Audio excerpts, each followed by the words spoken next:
피터의 눈으로 영화를 읽는 곳 퀴어 시네클럽에 오신 것을 환영합니다. 안녕하세요, 에바입니다. 미니입니다. 도롱입니다. 해태입니다. 네, 해피 뉴 이어. 해피 뉴 새해 복 많이 이어. 받으세요. 여러분 새해 복 많이 받으세요. 아 드디어 2020년이 밝았네요. 와. 네. 붉은 말의 해였나요? 오. 맞죠, 붉은 말의? 몰라. 맞는 것 같아. 말 아 진짜요? 맞아. 말해요? 네. 붉은 말. 나 말뜬데. 아 진짜? 축하드립니다.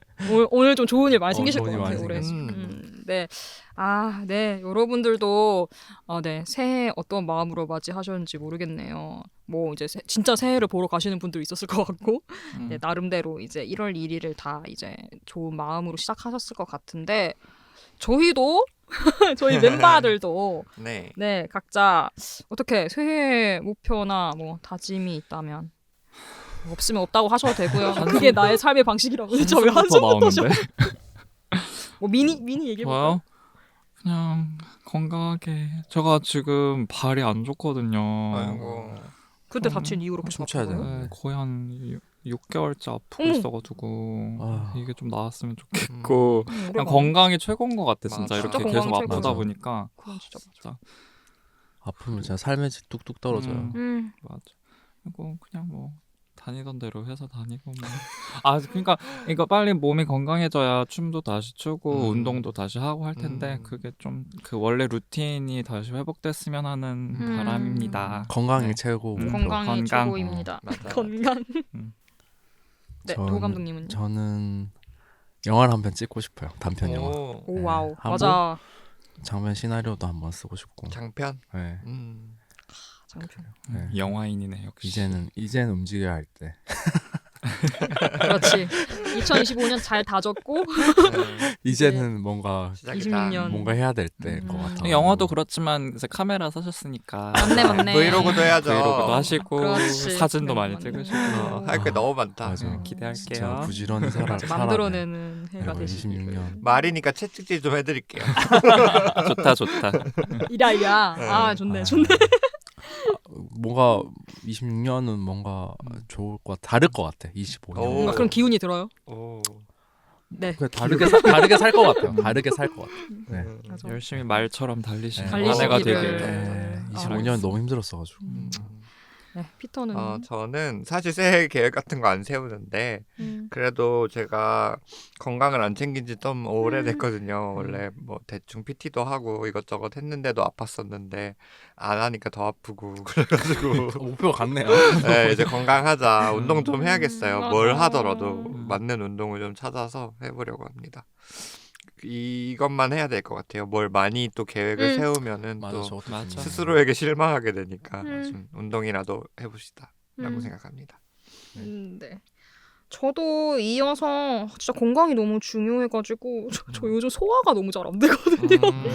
그래서 요즘 좀 건강에 대해서 생각을 하고 있어서 저도 그 피터랑 거의 동일한데 운동을 좀 진짜 맞아. 제대로 한번 해보고 좀 덧붙일 게 있다면 조금 저도 뭔가 주변에 이제 그 영화하는 친구들 도 감독님 포함해서 뭔가 계속 이렇게 도모하고 뭔가 하는 친구들 보면 좀 자극을 받아가지고 올해는 뭔가 좀 새로운 거를 시작해보는 일이 좀 많았으면 좋겠다. 콘텐츠를 만드는 걸로. 콘텐츠도 좋고 뭔가 좀 많은 것들을 창작해보고 좀 오. 그런 것들을 일을 좀 도모하는 오, 좋은데요. 에바가 되도록 음. 좀 노력을 많이 해야 될 것 같다. 기대돼요. 화이팅. 네, 저도 그것의 목표입니다. 네, 그리고 저희 그 사이에 또 이제 새로운 댓글이 네. 올라왔는데 댓글 읽어주는 네. 남자. 아니 그 에팡님이라고 네. 세계 주인 편 들으시고 남겨주신 것 같은데 음. 제가 했던 발언을 짚어주셔가지고 되게 길게 남겨주셔서 전체를 다 읽진 않고 그냥 그 제가 방송에서 씻을 수 없는 상처라는 언급을 했어가지고 이거에 대해서 되게 길게 남겨주셔서 그 세계 주인 편에서 네네 그래서 글 남겨주신 거 읽고 저도 되게 생각을 다시 많이 해봤고 그래서 대댓글도 남겨드렸는데 또 거기에 남겨주셨더라고요. 그래서 읽으면서 되게 다시 워딩을 조심해야겠구나 그런 걸 다시 생각해보게 됐고 진짜 세계주의는 하면 할수록 되게 할 얘기가 너무 맞아, 많은 맞아. 것 같아서 맞아요.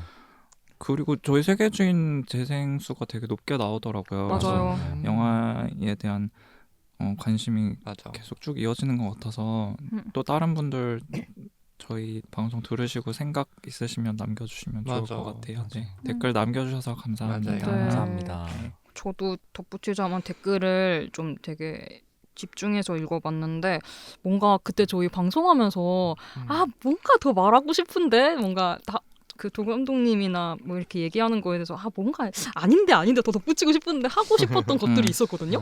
근데 댓글에서 그런 지점들을 엄청 좀 정리하고 하고 말씀해주신 부분들이 되게 많았어요. 저는 개인적으로 그래서 공감하는 부분도 되게 많고 이래가지고 저도 좀 그 댓글을 보면서 되게 오히려 또 많은 도움이 되기도 했어요. 이 영화를 보는 부분에 있어서. 그래서 네. 아주 좋은 댓글이었습니다. 네, 네, 감사합니다. 댓글 이야기의 달아주셔서. 장이 되어가네요. 너무 네네. 좋아요. 아, 네. 또 그런 부분에서도 너무 좋네요. 네. 네. 그러면은 이 정도로 마무리하고 네, 저희 이제 본격적으로 영화 얘기로 돌아와서 2026년 첫 에피소드에서 다룰 영화는 저희 저번에도 말씀드렸다시피 국보입니다. 네. 네.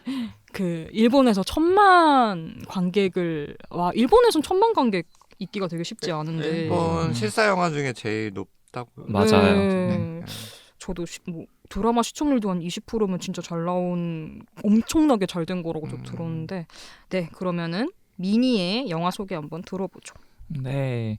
저희 2026년 첫 영화 국보는 일본 영화고 칸 영화제 감독 주관에서 처음 소개가 됐고 일본에서는 2025년 6월에 개봉해서 그야말로 돌풍을 일으켰습니다. 지금 저희 녹음 시점으로 6개월이 지났는데 아직까지도 일본 박스오피스 탑 10에 상영 중이구나. 있어요. 이야. 와우. 그래서 지금 현재까지 음. 관객 수 1270만 명. 오. 근데 일본은 관객 수보다 매출이 더 중요하다고 하대요. 네. 그래서 수익은 179억엔 우리 돈으로 1,700억. 어마어마한 흥행 수익이고 그리고 그 또 대단한 기록이 아까 피터 언급해 주셨지만 일본 그 박스오피스는 역대 박스오피스는 1, 2, 3위가 다 애니메이션이거든요. 근데 이제 유일하게 일본 실사 영화 중에서 이 영화가 지금 가장 최고 영화로 등극했다고 하고요. 근데 그에 반해 한국에서는 지금 17만 관객 정도 기록하고 있는데 일본 관객 수가 너무 넘사벽이어서 그런 건지는 모르겠는데 뭐 그래도 조금 뭐 엄청 흥행한 것 같지는 않은 느낌? 그에 네. 비해 아무래도 좀 가부키 소재도 그렇고 또 낯설- 러닝 타임 압박이 있어서 그런 건지 맞아요. 그런 것 같고요. 영화는 이제 그 소설이 원작이고요. 각본을 오쿠데라 사토코라는 분이 썼는데 이분이 저희 퀴시클 첫 영화였던 이사의 각본으로 데뷔하신 분이라고 그래서 진짜 야, 그럼 이거 연세가 좀 몰랐다. 있으시겠다. 네, 그래서 되게 반가웠어요. 그리고 그 시간을 달리는 소녀 그리고 늑대 아이 이런 거 각본 쓰신 진짜? 분이라고 해서 되게 좀 신기했어요. 그리고 감독님 얘기를 안 할 수 없죠. 그 제일 조선인 3세 출신이신 이상일 감독님이 연출했는데 한국에 소개된 작품들로는 69, 훌라걸스, 악인, 분노, 유랑의 달 이런 영화가 있는데 저는 여기서 본 게 분노밖에 없어가지고 제가 뭐 섣불리 말하긴 그런데 좀 본인의 어떤 제일교포 정체성이 드러난다거나 작가주의 성향의 감독님은 아니신 것 같아요. 그냥 대중 상업 영화를 지향하시는 것 같아. 그래서 그런지 국보도 되게 그냥 되게 지극히 일본스러웠고 되게 그냥 전통적인 스토리였던 것 같아서 네, 이거는 이따 좀 더 우리 얘기해보기로 하고 줄거리 소개해드리겠습니다. 주인공 키쿠는 야쿠자 집안의 아들입니다. 어렸을 때부터 아버지와 조직원들 앞에서 가부키, 정확히 말하면 온나가타라고 여자 역할을 연기하는 남자 배우를 뜻하는데요. 이 온나가타로서 무대에 서는 게 취미입니다. 영화에 나온 설명에 따르면 에도 막부 시대 때부터 여자가 무대에 서는 게 금지되면서 이런 온나가타 전통이 이어졌다고 해요. 그러던 와중에 키코의 아버지가 적들에 의해서 목숨을 잃으면서 키코는 고아가 되는데요. 그러한 키코를 가부키 명문가를 잇고 있는 하나의 한지로가 거두어주면서 본격적으로 가부키 세계에 뛰어들게 됩니다. 한지로에게는 외동아들 슌스케가 있는데 이 가부키 세계는 핏줄이 굉장히 중요해요. 그러다 보니까 슌스케는 타고난 후계자로서 장래가 약속된 아이라고 할 수 있죠. 반면에 이제 키코에게는 핏줄 대신 천부적인 재능이 있고 그래서 두 사람은 한 집안에서 친구로서 또 라이벌로서 좋은 관계를 유지하면서 커나가게 됩니다. 그러던 와중에 한지로가 다리를 다쳐서 무대에 오를 수 없게 되는데 이제 한지로의 아내를 비롯해서 주변 모든 사람들은 당연히 이제 슌스케 너 차례구나 라고 생각하고 있었는데 생각지도 못하게 한지로가 자신의 대타로 키코를 지목하면서 여기서부터 이제 모든 갈등이 시작됩니다. 근데 무대에 오른 키코는 완벽하게 무대를 소화하고요. 그 모습을 본 슌스케는 자신의 한계를 자각하고 돌연 자취를 감추게 됩니다. 그렇게 키코는 점차 큰 배우로 커나가는데요. 근데 앞서 말씀드렸듯이 이 가부키 세계는 핏줄이 워낙 중요하다 보니까 키코에게 아무리 재능이 있어도 혈연이 아니라는 이유로 번번이 무시당하고 또 야쿠자의 아들이었다는 게 밝혀지면서 구설수에 오르게 됩니다. 그러던 와중에 사라졌던 슌스케가 8년 만에 집안으로 돌아오면서 세상에 온 관심이 다시 슌스케로 향하게 되는데요. 그렇게 영화는 두 사람의 이 얽히고 설킨 인생을 말년까지 끈질기게 담아내고 있는 영화입니다. 네. 역시 역시 깔끔한 줄거리. 나날이 어떠셨나요? 느는 것 같아요. 아, 네. 감사합니다. 네. 아, 네. 영화 어떻게들 보셨나요? 사실 저희 넷이 그냥 간단히 얘기했을 때 그 저희가 역대 봤던 영화들 중에 가장 조금 반응이 밋밋했다고 표현할까요? 그런 것 같아요. 네, 전 네. 전체적으로 밋밋하긴 했습니다. 뭐 일단 많이 나온 김에 저는 저의 감상부터 얘기하자면 네. 저는 러닝 타임의 압박에 분명히 있었지만 생각보다 영화 자체로는 한 그 인물의 일생을 따라가는 거라서 그리고 또 가부키라는 또 볼거리도 있고 이러다 보니까 3시간이 지루하게 느껴지진 않았어요. 네. 그래서 결말로 다다랐을 때는 재밌게 봤다? 약간 이런 느낌이었는데 저도 약간 그 미니 소개에 이어서 그 느꼈던 감정은 좀 너무 약간 무난한 느낌이어서 저는 보면서 그 생각도 했어요. 이게 오히려 그냥 시리즈물로 다뤄줬으면 네, 시리즈물로 다뤄줘도 괜찮겠다는 정도의 약간 그런 느낌이었고 그래서 그러니까 이 둘의 삶이 영화로 나타나기에는 짧다고 좀 느껴졌어요.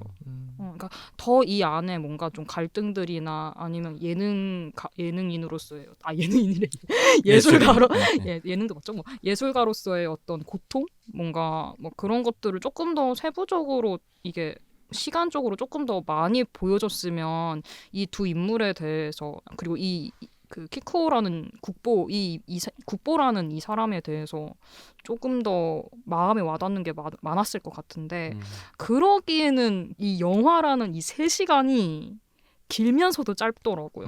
네. 그래서 그랬고 저는 그 이거 후기 뭐 살짝씩 뭐 GV 이런 거 찾아봤는데 그 감독님이 그 제재 아시죠? 무명특급 아, 제재랑 네. 찍은 컨텐츠도 봤는데 그 뭐랄까요? 어땠어요? 그 영상 안 봐가지고. 그 영상 되게 그냥 코믹하고 재밌는 딱 제재 느낌이었는데 거기서 나온 얘기가 맞나? 하여튼 제가 듣기로는 뭔가 그 태양별이 태양별이 얘기를 하시더라 감독님. 네, 태양별이 같은 게 이게 뭔가 일본에서 이렇게 흥행한 이유가 젊은이들은 태양별이 같은 영화를 약간 인생에서 본 적이 없을 거 아니냐. 약간 그런 무드를 뭔가 이 영화에서 봤을 수도 있을 것 같다라는 표현을 하시더라고요. 근데 패왕별이라는 얘기를 했다면 저는 조금 더 이 주인공이 더 고통받고 또 다르게 그렸어요. 더 힘들게 막 좀 제가 변태 같을 수도 있지만 약간 좀 더 힘들었으면 더 그만큼의 효과를 좀 맞아. 나왔을 것 같은데 그게 아니어서 한편 아쉬웠던 네, 그런 영화였습니다. 네, 피터는요? 저는 말 그대로 영화 시작하면서부터 약간 띠껍게 봤거든요. 그냥 마음에 들지도 않고 뭐가 마음에 안 들어? 그냥 별로 흥미가 생기지 않는 영화 자체? 내용이기도 하고 제 상태가 안 좋기도 했고요. 아, 하여튼 컨디션이 안 좋은 채로 그걸 보니까 잘못 걸렸다. 너 그러네. 이거 한번 보자 이거 어디 한번. 요거 한번 보자 이러면서 시작은 했는데 물론 마음에 안 드는 부분도 많았거든요. 막 그 인물에 별로 이입하게 되지도 않고 제가 왜 저러나 이러고 이게 지금 나 울으라는 건가 눈물이 안 나는데 막 이런 장면들도 많았는데 그래도 결국에 약간 끝에 가서는 좀 설득이 조금은 됐달까? 그러니까 이 영화가 그래도 못 만든 영화는 아니다라는 생각은 들었고 제 에세이 이야기하면서도 하겠지만 그 키코의 딸이 나오잖아요. 네. 그 딸의 대사들은 마음에 안 들었지만 그 심정에는 조금 공감이 간다고 해야 될까? 그런 부분이 있어서 굉장히 너 이거 좀만 별로여도 뒤지게 깔 생각으로 약간 영화를 봤는데 그래도 뭐 생각보다는 괜찮았고 피곤했는데도 졸리지는 않았어요. 네, 졸린 부분은 없었던 것 같고 그냥 뭐 영화의 재미는 없진 않았던 것 같아요. 네, 보면서 뭔가 약간 지루할 만하면 사건이 터지고 약간 맞아. 이런 전개였던 것 같아서 뭐 다양한 생각이 들게 하는 작품인 것 같아요. 근데 막 개인적인 취향으로는 엄청 마음에 들지는 않습니다. 네. 네. 도 감독님. 저도 영화가 그렇게 흥미롭지가 않았어요. 영화 잘못 골랐다. 도 맞아. 감독님 여자 여자고 있어. 도 했잖아요. 감독 여자 있구나. 하는 건 아니에요. 이런 영화 해야죠 이런 그치. 영화. 맞아.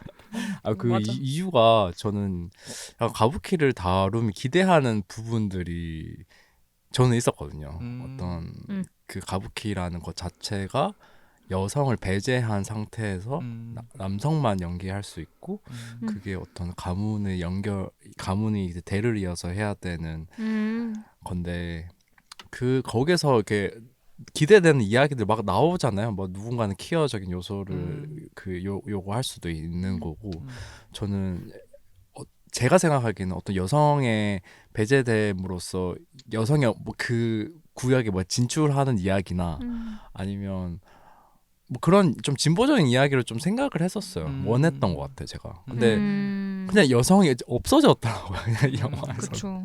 그냥 없는 존재로 그냥 등장을 하고 다 어떤 캐릭터인지 모르겠어요. 여자 캐릭터는 다 그냥 복사해서 붙여놓은 느낌입니다. 맞아. 그게 저는 좀 요즘은 또 그러면 안 되는데 그러니까. 영화 옛날에는 옛날 영화들은 막 어떤 캐릭터가 조연이나 아니면 더 뭐 단역으로 등장을 하면 그냥 한번 그냥 소비만 되고 싹 사라지고 이게 되게 많았다면 요새는 어떤 출연을 했으면 그 조연이라도 단역이라도 그만이 가지고 있는 기승전결이나 이야기가 있어야 된다고 저는 생각을 하거든요. 그게 좀 미덕이라고 생각을 해요. 영화를 찍을 때.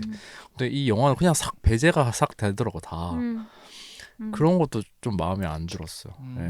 그리고 스토리적으로는 우리나라 드라마에서 되게 많이 본 플롯이었어요. 막 굴러온 돌이 박힌 돌 빼는 이야기잖아요. 그건 뭐 엄청 많죠. 네. 근데 이거를 또 봐야 되네? 라는 생각이 들었고 그냥 그대로 가더라고요. 뭔가 꼬는 것도 없고. 그래서 그것에 대해서도 크게 흥미가 없었고 그리고 가부키라는 소재도 생소했는데 저는 그 가부키를 좀 고난이잖아요. 그거에 대해서 이제 무대에 올리고 그것을 준비하는 과정이. 근데 그 지난한 그 과정과 그 결국 그 무대에 올린 그 작품의 연결성이 저는 확 안 와닿더라고요. 그러니까 막 엄청 막 자세 하나 틀렸다고 막 때리고 뭐 이렇게 하잖아요. 저는 그렇게까지 해야 되는 작품인가라는 그냥 가부키를 모르니까 왜 어떤 뭐 예를 들면 스모 영화 같은 거면 스모 훈련하는 과정 있고 싸우는 과정 결과가 나오잖아요. 그러면 그 결과가 되게 고통스럽게 그리고 되게 이기는 그 과정을 그리면 그 준비하는 과정도 이제 맞닿아 있을 건데 그 결과로서 기결되잖아요. 근데 가부키는 그 준비한 그 고통스러운 과정이 그 결과로 어떻게 이어지는 거지라는 생각이 저는 들었어요. 국보를 보면서. 예, 가부키를 전혀 몰랐으니까. 그래서 그런 것에 대해서 영화가 아예 모르는 관객들에게도 해서 그 좀 설명을 하려고 노력을 했나라는 생각을 좀 들었어요. 근데 일본인들은 다 충분히 알겠죠. 이해하니까 그렇게 많이 그건 넘어가셨을 것 같아요. 예, 저는 음. 근데 그 부분에 대해서 좀 아쉬웠던 네 영화였어요.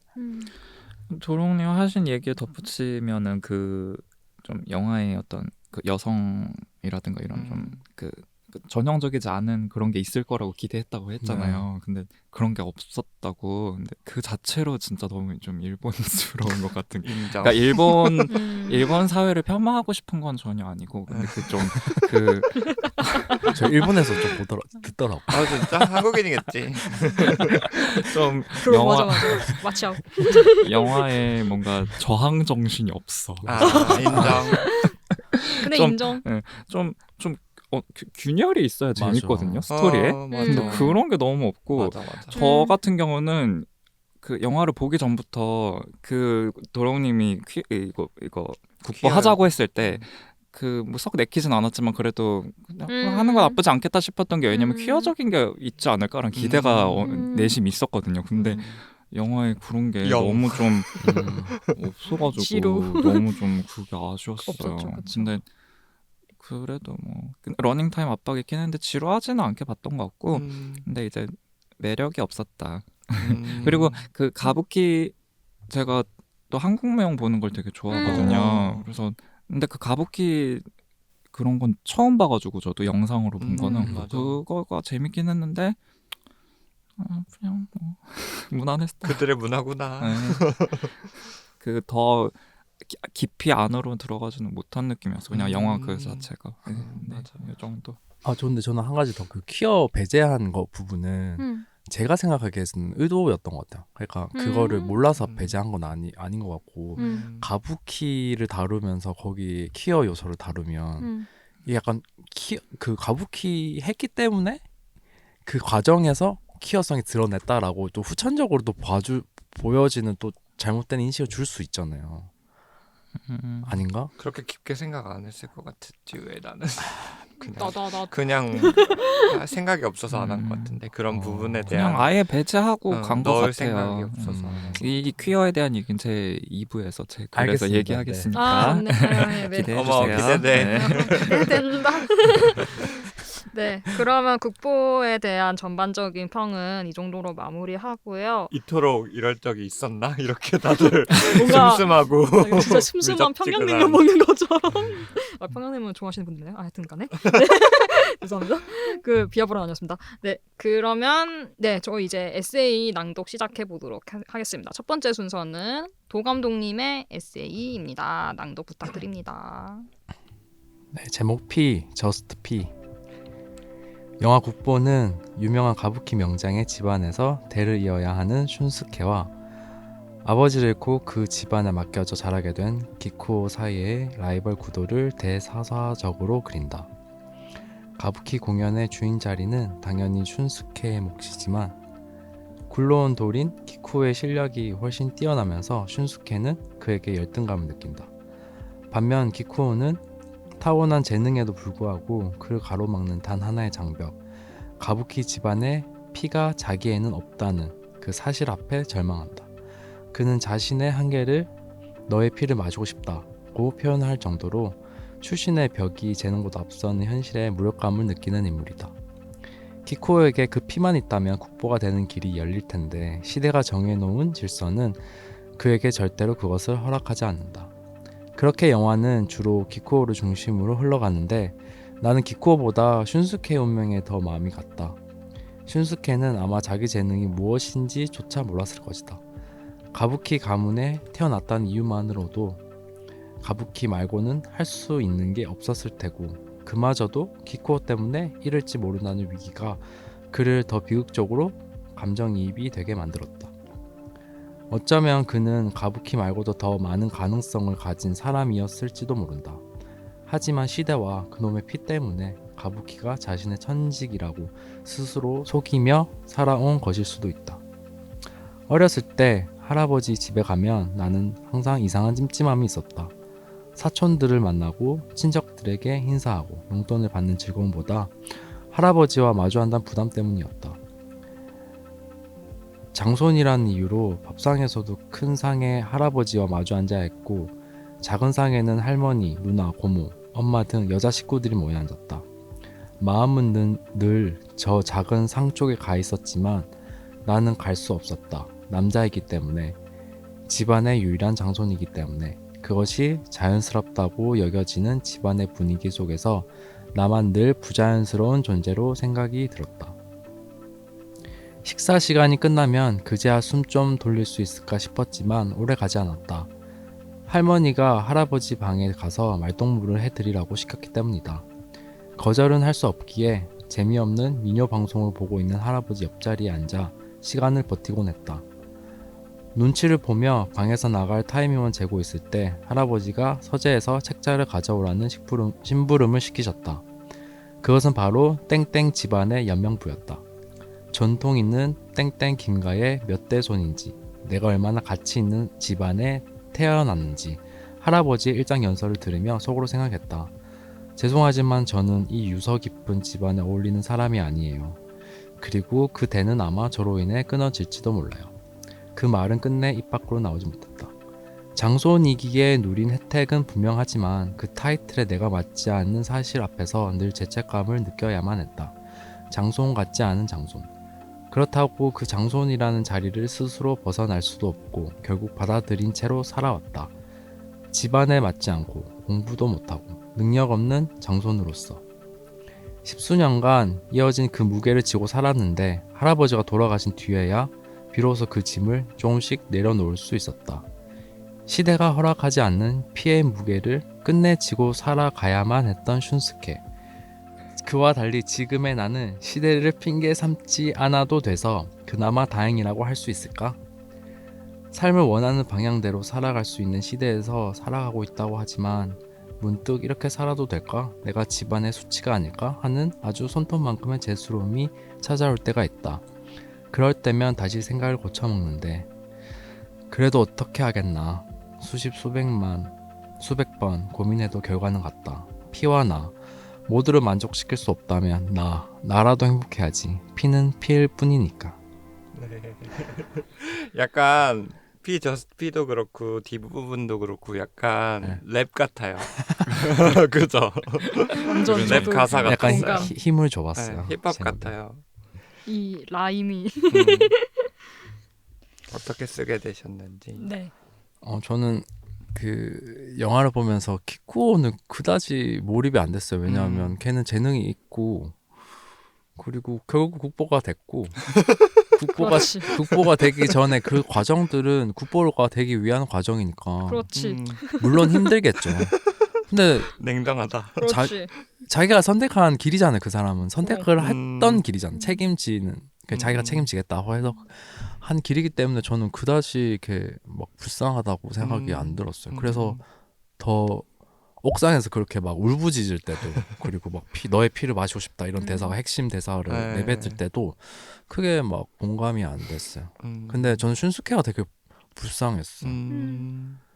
걔는 걔가 원하는 길이 아닌데 가부키 가문에 태어났기 때문에 나 가부키 잘하는 사람이야 라고 생각을 했을 거 아니에요. 그런데 자기가 재능 없다는 거를 나는 그 아빠도 되게 그 한지로 되게 무책임하다고 생각해요. 그럼 시키지 말던가 초반부터. 근데 가문은 이어야 되니까. 운명이니까. 일본은 또 그런 게 좀 있잖아요. 가문에 대한 어쩌고 저쩌고. 근데 걔를 그럼 또 선택을 안 했잖아요. 그 슌스케를 선택 안 했잖아 그치. 아빠가. 물론 그게 맞죠.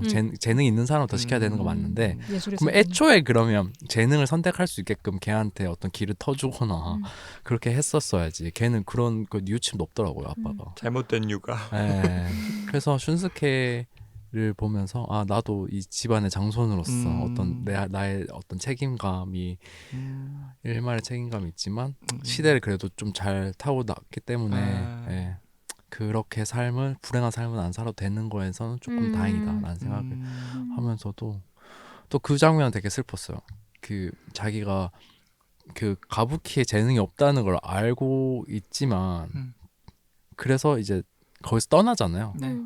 근데 그 피는 자기 다리를 자르게 했잖아요. 그 당뇨를 그치. 걸리게 해가지고 그게 그러네. 진짜 아이러니한. 그죠. 당뇨라는 게 되게 특이하긴 했어. 그 부분에서 좀 가피라는 게 참 벗어날 수 있다고 생각하지만 그건 벗어날 또, 수 없는 맞아, 존재구나라는 맞아. 생각을 하게 되면서 좀 다양한 생각이 좀 들게 되었어요. 그래서 슌스케가 오히려 주인공이었으면 좀 더 좋았지 않았을까 이 영화가. 그런 생각이 좀 들었어요.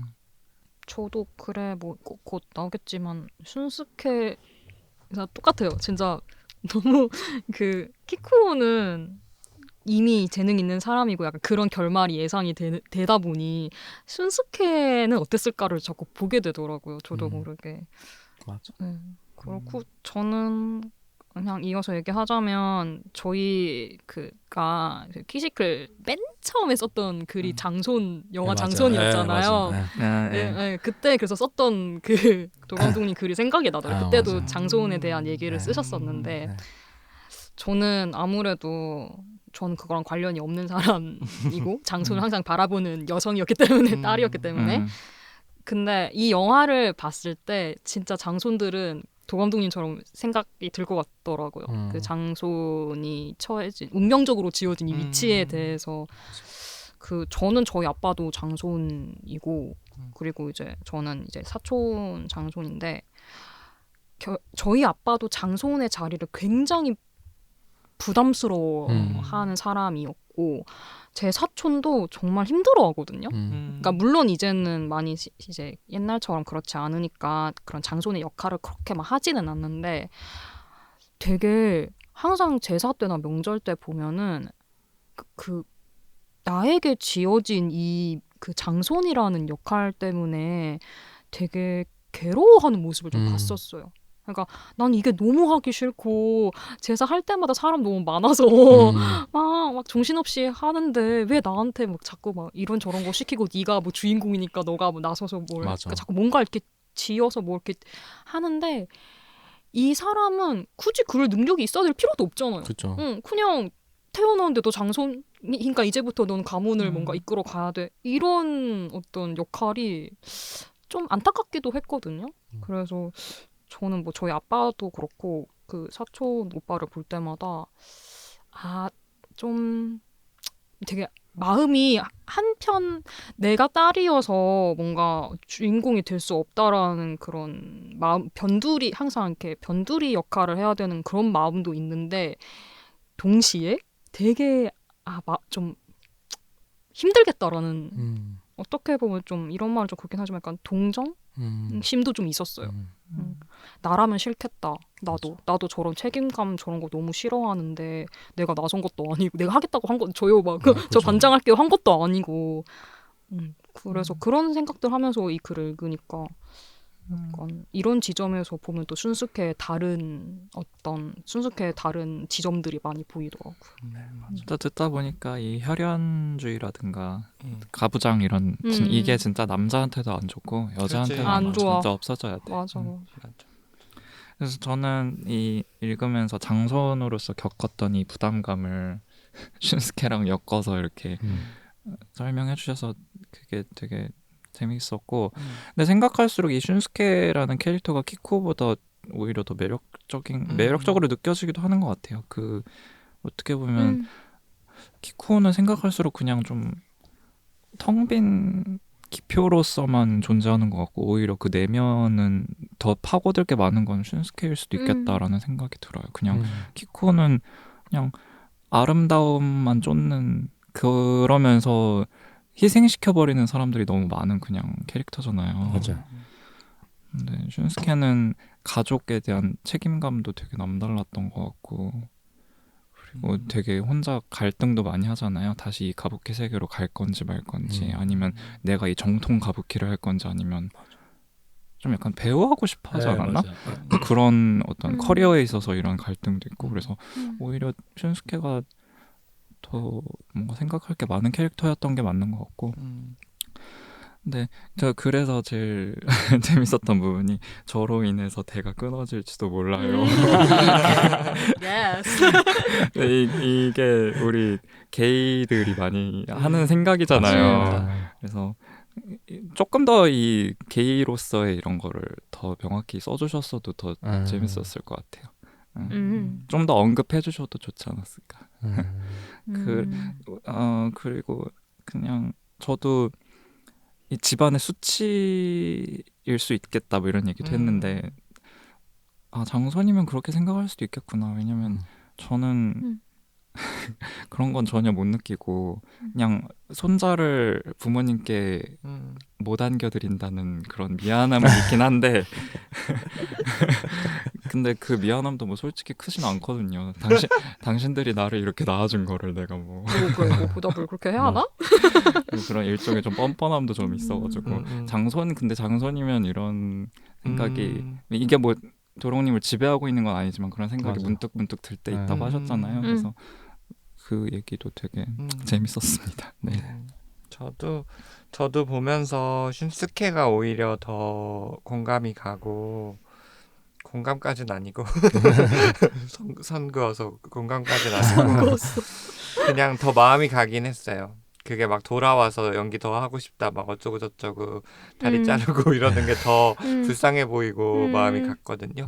근데 키코는 이상하게 좀 정이 안 가는 주인공이어가지고 좀 신기하긴 했어요. 근데 일본에서 이 정도로 흥행을 한 거면은 주인공의 공감을 했기 때문에 대부분 사람들이 그렇겠죠. 주인공의 공감을 해서 잘 됐다고 생각을 하거든요. 물론 춘숙해도 다 좋아하고 하겠지만 그래서 일본이라는 사회가 정말 우리랑 닮아 있으면서도 다른 부분이 많은 것 같다. 라는 생각을 했고 그리고 막 우리는 이제 현대 사회에 오고 막 이렇게 발전을 빠르게 하면서 가문이나 이런 건 솔직히 이제 중요하지 않잖아요. 맞아. 그리고 예전에는 뭐 성도 사고 막 이랬기 때문에 그런데 일본은 되게 막 성씨에 되게 의미를 부여하고 중요하더라고요. 이거는 뭐 귀족 성씨고 왕족의 성씨고 이런 게 흔한 있고. 성이 아니라면은 귀족 성씨라고 맞아요, 이런 얘기가 맞아요. 있던데. 그런 게 있고 또 장인정신이 또 일본의 맞아요, 장인정신이 장인정신. 세계에서 유명하잖아요. 근데 그게 다 대를 이어서 하는 거란 맞아요. 말이에요. 이 가부키도 그래서 대를 이어야 되는 거고. 음. 근데 또 그건 아들만 할 수 있고. 음. 그래서 참 일본이라는 그 나라가 서양 문물은 또 엄청 빠르게 받아들이면서 좋은 거는 막 다 가져왔단 말이죠. 근데 이건 못 놓는구나. 이 지독한 이 가부장주의와 이런 이 전통은 놓지 못하는구나 얘네가.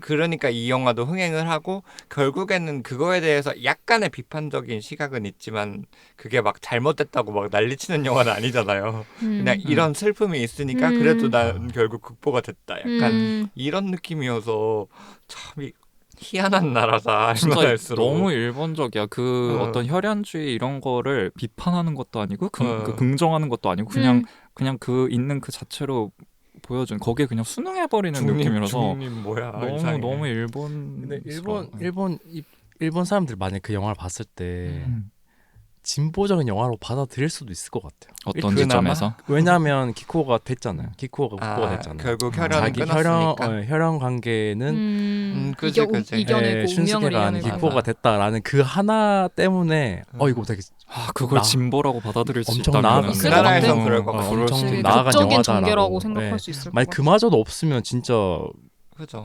아닌 영화죠. 예. 워낙 보수적인 나라여서 우리는 진짜 그걸 생각도 못 하는데. 근데 우리 입장에서 보면 이게 왜 당연한 거, 이렇게 당연한 되는 건데. 거지. 확실히 많이 다르구나. 맞아. 라는 생각. 글을 읽으면서 더 그랬던 것 같고 장손도 저도 장손은 아닌데 아들이 한 명 겨우겨우 해서 저를 낳은 거니까 제가 결혼해서 애 낳기를만 기다리고 있거든요. 거의 마지막 뭔가 목표예요 부모님의. 그쵸. 어떡해요. 근데 이뤄주지 못하는 게 사실 죄책감은 좀 있어요. 얘기하셨어요? 아니요, 안 얘기 했죠. 아니 안 했죠. 그런 거 기대하지 마시라고. 결혼 안 한다고는 얘기 아. 많이 했죠. 나 결혼할 하지만 생각 그냥 없고. 하는 말이라고 생각하시죠. 그죠. 대부분. 언젠가는 해서 애를 낳을 거라고 저렇게 말해도 생각하는데 그렇게 맞아. 부모님은 이제 노쇠해 가시고. 가고 그러니까 좀 미안한 마음은 계속 있어요. 맞아, 그래서 미안한 어쩔 수 마음은 없는 있어. 거긴 한데 내가 미안한다고 달라질 수 있는 것도 아니고 그죠. 하여튼 좀 어떻게 설명을 해야 될지 모르겠어요 부모님한테. 이게- 왜냐하면 커밍아웃 하는 거는 그 노년 생활에 엄청난 그것 때문에 저는 건강이 안 좋아질 수도 있을 거라고 그쵸. 생각하거든요. 맞아. 그래서 저는 못할 것 조심스러운 같고 거죠. 음. 꼭. 그냥 손주 못 보게 하는 게 약간 미안한 마음 공감이 됐어요. 근데 외손주는 있으시니까. 네. 근데 알잖아요. 네, 옛날 그쵸. 사람들은 네. 아들이 적통. 황당한 그게 있어요. 낳는 건 여잔데 황당한 그게 있어요. 아직도 많잖아요. 그럼. 네. 아직도 뭐. 여기서도 남자만 이을 수 있잖아요. 네 맞아. 국보에서도. 맞아. 저 개이니까 할 수 있는 얘기다 이거는. 진짜로 저로 인해 끊으실지도 몰라요. 아시겠어요? 오늘 약간 대사가 많다. 약간 아, 그 이제? 가사 같고 대사 같은 그런 느낌이 많았던 것 같아요. 약간 재밌었어요. 노래 가사 같고. 그 슌스케 이야기는 그 에바 그래도 이어지니까 바로 한번. 네, 저 네. 이어서 같이 하면 될 것 같아요. 네. 네, 그러면 책을 이어서 낭독하도록 하겠습니다. 제목 국보가 될 수 없더라도. 어렸을 때 내 꿈은 피아니스트였다. 그러다 만화가가 되고 싶었고 소설가가 되고 싶기도 했으며 자기 전에는 대학가요제라는 무대에 오르는 것을 상상하곤 했다. 귀여워. 아무튼 돌이켜보니 예술가가 되고 싶었던 것 같다. 하지만 아쉽게도 나는 예술가가 되기엔 딱히 특출나진 않았다. 피아노 학원에서는 어느 정도 진도가 빠른 학생으로 여겨졌지만 학원을 대표하는 언니 오빠들에 비해 실력 차이가 심했고 교내 글짓기, 포스터 그리기 대회에서 장려상, 우수상은 받았지만 최우수상은 받지 못했다. 조금 소질이 있을지도 싶으면 이미 일찍 시작해서 앞서가는 아이들이 있었다. 그들을 보면 기운이 팍 꺾여 예술가가 될 가능성은 일찌감치 접어두었던 것 같다. 그래서인지 나는 어떤 분야에 특출난 재능을 발휘하는 인물들을 보면 일단 치기 어린 질투심이 일어난다. 특히나 나이대가 비슷하다면 더욱 셈이 난다. 어떻게 보면 나도 예술가가 될 수도 있었을 텐데 너무 일찍 조연이 되는 것을 자처한 건 아닐까 싶은 마음에서다. 영화 국보에는 특출난 재능을 가진 두 인물이 등장한다. 야쿠자 집안에서 태어났지만 가부키 무대에서 즐거움을 느끼는 키쿠오, 그리고 가부키 명문가의 자제로 애초부터 전도 유망한 배우가 될 운명이었던 슌스케. 어느 날 눈앞에서 아버지를 잃게 된 키쿠오는 그의 재능을 알아본 슌스케 아버지 한지로에 의해 가부키 배우로 성장하게 되고 슌스케와 키쿠오 두 사람은 가부키라는 예술 속에서 둘도 없는 우정을 나누게 된다. 하지만 한지로는 자신을 대체할 가부키 배우로 슌스케가 아닌 키쿠오를 선택하고 무대에 오른 키쿠오를 본 슌스케는 아버지가 자신을 선택하지 않은 이유를 체감하며 집을 떠난다. 재능이 있음에도 나보다 더 재능이 있는 사람을 바라보는 마음은 어떨까? 스승을 대신해 무대에 오르기 전 가부키 분장을 하던 키쿠오는 외로움과 압박감으로 괴로워하며 친구 슌스케에게 말한다. 너의 피를 퍼마시고 싶어.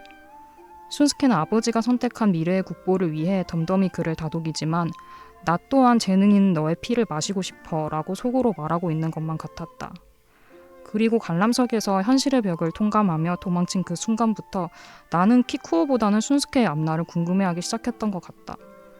영화는 진정한 국보로 거듭나는 키쿠오의 파란만장한 시간들을 나열해 나가지만 나에게는 키쿠오의 이야기가 아닌 슌스케의 이야기였던 것이다.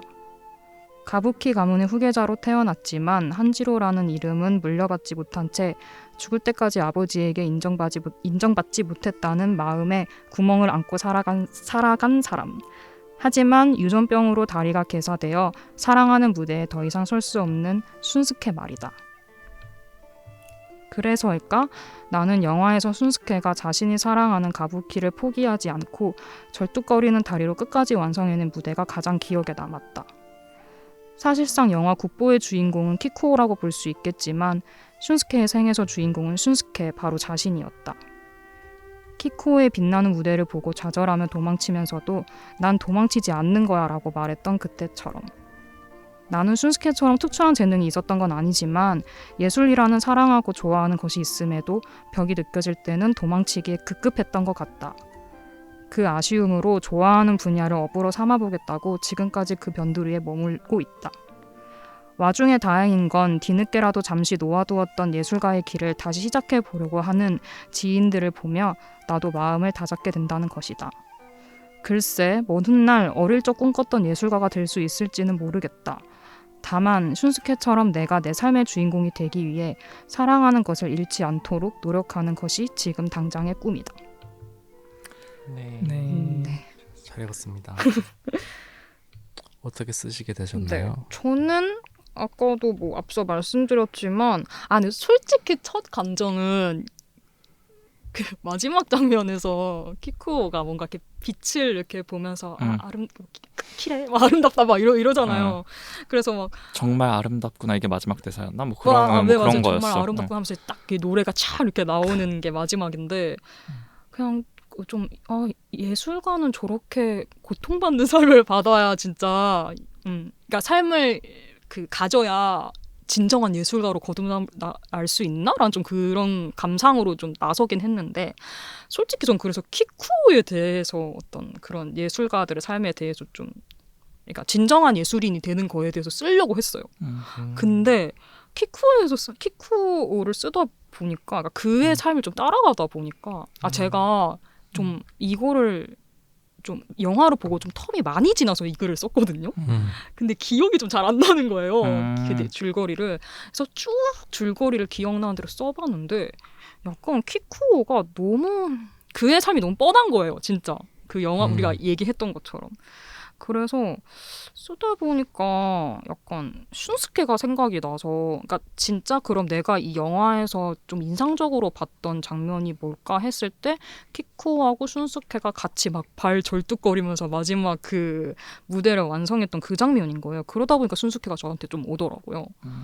그래서 이제 그 재능이 약간 없어서 난 진짜 이 가부키를 사랑하는데 재능이 얘보다 별로 없다는 이유로 약간 이렇게 좀 뒤로 물러서야 하는 이 슌스케의 감정을 좀 따라서 좀 써보자 해서 쓰게 됐고 저도 사실 전 지금도 그런데 저는 뭐 물론 우리가 이제 영화 관련된 얘기도 하고 있고 저는 진짜 영화 볼 때가 제일 좋거든요. 그러니까 그나마 제가 제일 좋아하는 게 영화를 감상하고 영화에 대해서 얘기를 나누는 게 제일 재밌고 좋아하고 사랑하는 일인데 주변에 이제 슬슬 그 도감독님도 그렇고 영화를 찍고 진짜 그거를 가지고 영화제 출품을 해서 어떤 좀 이제 결과물을 가져오는 친구들을 보니까 셈이 나는 거예요, 진짜로.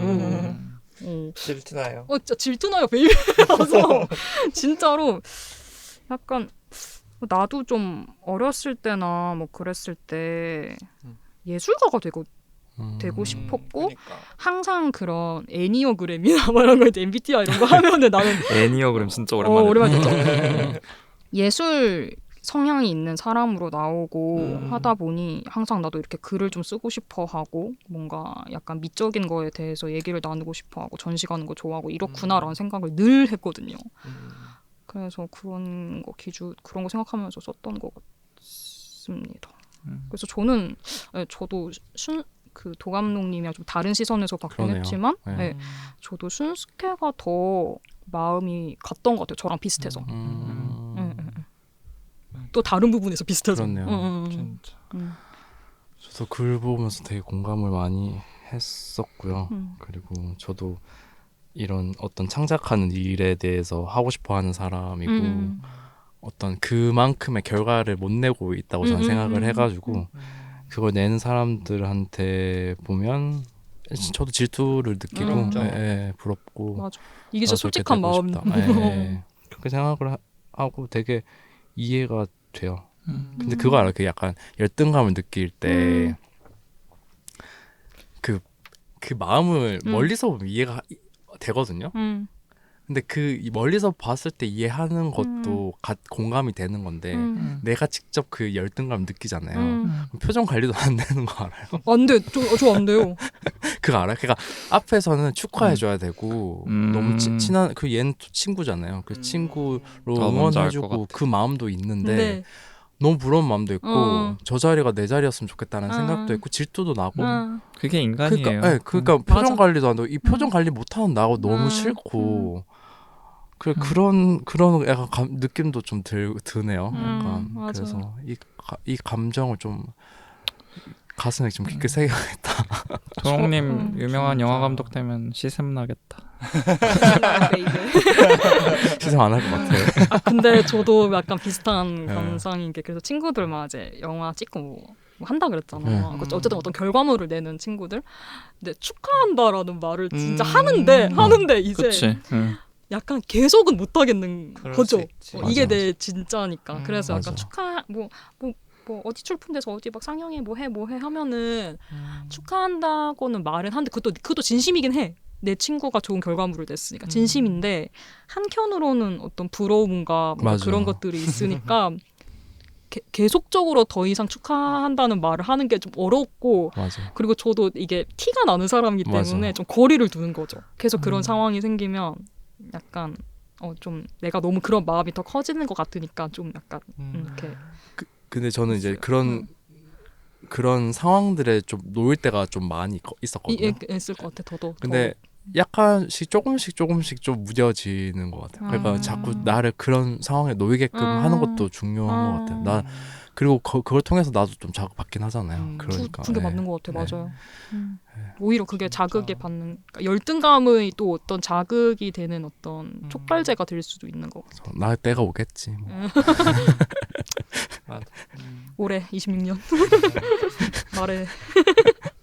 주변 저도 이렇게 예술을 좋아하고 주변인으로 살다 많겠다, 보면 예술이라는 분야가 특히 뭐 다른 공부나 다른 분야들도 솔직히 타고나는 게 되게 크다고 생각하거든요. 맞아요. 근데 노력으로 어느 정도 메꿀 수 있다고 생각하는데 맞아.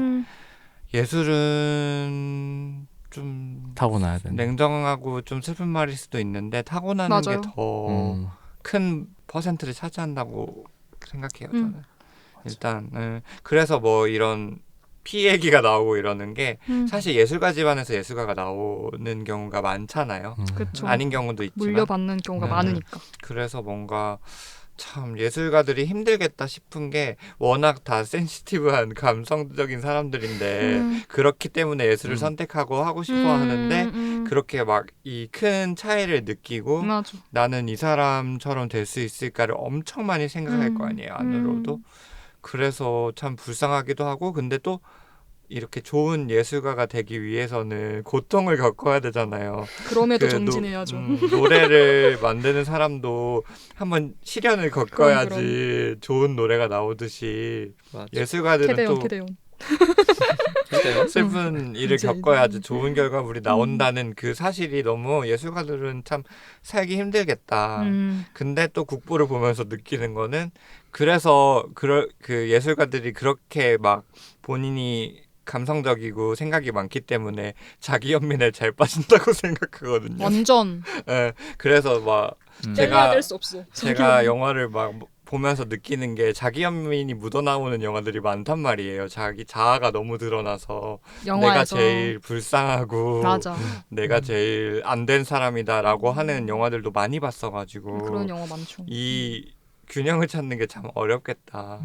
예, 자기가 제일 불쌍한 사람인 건 아니잖아요. 근데 그렇게 돼야만 하는 사람들을 많이 봐와가지고 키코를 보면서도 그렇게 생각했고. 그치 자기 연민적인 인물이었죠. 보면 그래서 희생시킨 사람이 진짜 그래서 많은데 주변인을 힘들게 하는 그러니까요. 스타일. 맞아. 예술가라는 게 이게 참 어려운 직업이라고 해야 될까? 하여튼 그거 같다. 예술가 안 되길 잘한 거. 그런가? 저도 읽으면서 저도 진짜 다시 태어나면 저도 예술하고 싶거든요. 지금 하면 춤추는 되잖아. 것도 좋아하고. 지금 하면 되지. 아니야. 근데 취미로 네. 남았을 때가 더 좋은 거 그것도 같긴 해. 그것도 내 맞아. 인생의 질을 위해서는 맞아. 예술을 그것도 맞아. 즐기는 게 맞아요. 낫지. 맞아요. 즐기지 직업이 못할 것 되면. 같아 업이 되면. 그래서 맞아. 그거를 생각하면서 그 초반부를 재밌게 읽었었고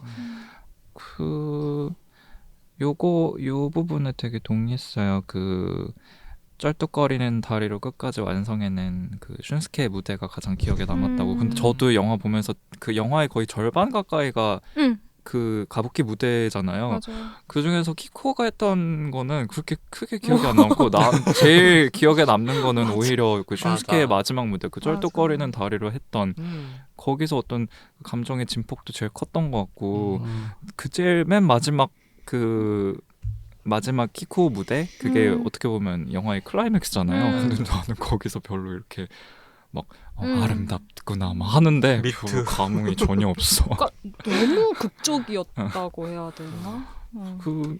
그냥 키쿠오는 너무 아름다움만 쫓는 그 인물을 다루고 있어가지고 그런지 근데 이제 반면에 슌스케는 인생의 어떤 질곡이 되게 많은 인물이어서 그래서 저도 그 슌스케의 마지막 무대가 가장 기억에 남았던 것 같고 근데 좀 예술가 이런 얘기 해주셨던 게 되게 공감하면서 읽었어요. 네. 해바는 그러면 어떤 마음을 다잡았어요? 다시 시작해보니까 예술가가 될 수 있을지도 모르겠다라는. 네. 저는 사실 계속 조금 에이 내가 뭐 약간 이런 마음이었거든요. 항상. 난 뭐 잘하는 사람도 아니고 그러니까 일단 재능이 없으니까 그러니까 제가 왜 재능이 없다고 생각하냐면 그러니까 저는 뭐 미술 그림 그리는 것도 그렇고 다 관심이 있어요. 근데 특히나 미술에 대해선 정말 잘하고 싶은 거거든요. 근데 이게 좀 영화랑도 좀 이어지잖아요. 어쨌든 미감이라든가 어떤 그런 연출적인 부분에서. 근데 저희 엄마랑 언니 둘 다 미적 감각이 있는 편이에요. 그래서 그림을 잘 그리는데 저는 정말 그림을 진짜 못 그리거든요. 물론 그림을 꼭 잘 그려야 뭐 감독을 할 수 있고 그건 아니지만 그런데 그래서 그냥 애초에 내가 이런 쪽으로는 감각이 없다, 재능이 없다라고 그냥 믿어버려서 내가 어떤 예술적으로 예술가가 될 거야라고 시간을 쓴다는 것 자체가 시간과 돈을 쓴다는 것 자체가 그러니까 밑 빠진 독에 그냥 물 붓는 느낌을 가지는 거죠. 그 시간에 차라리 다른 걸 하는 게 그러니까 우리가 예술가 안 되는 게 낫다라고 한 것처럼 나라는 사람한테는 그게 더 이득이겠지라고 생각해서 애초에 뭔가 도모해보고 해보는 거를 두려워하고 있는데 근데 하여튼 이쪽에 좀 친구들이 생기면서 전 친구들한테 정말 자극을 많이 받는 편인데 그럼에도 불구하고 어떤 그러니까 그렇게 두려워하지 않는 감정을 가지는 것까지도 그들은 정말 많은 일들이 있었겠죠. 그 마음을 먹는 데까지.